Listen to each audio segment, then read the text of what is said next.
Buongiorno, siamo in collegamento con David Gazzetta, uno degli amici di Plastic Free. Plastic Free come sempre sul pezzo, con Plastic Free sempre presente, più che sempre presente, purtroppo sempre presente, perché continuano sti atti di vandalismo. Dove siete, David?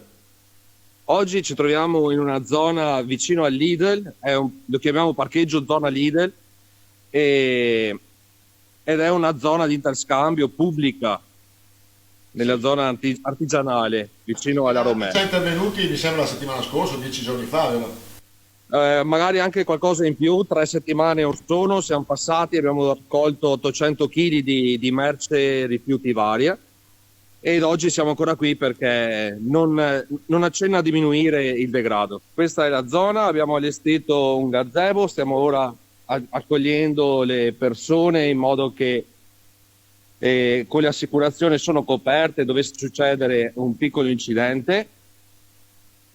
E qui sono tutte le immagini che voglio farti vedere del degrado e di come viene maltrattato il nostro territorio.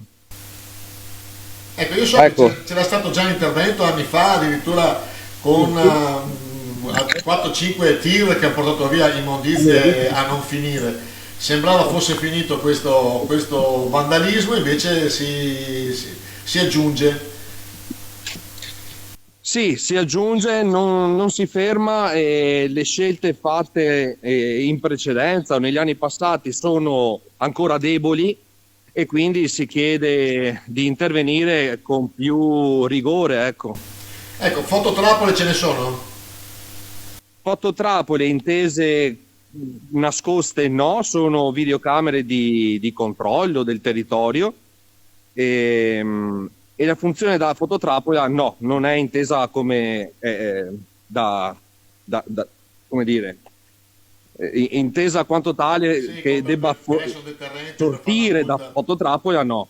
Ma le telecamere potrebbero avere una funzione anche di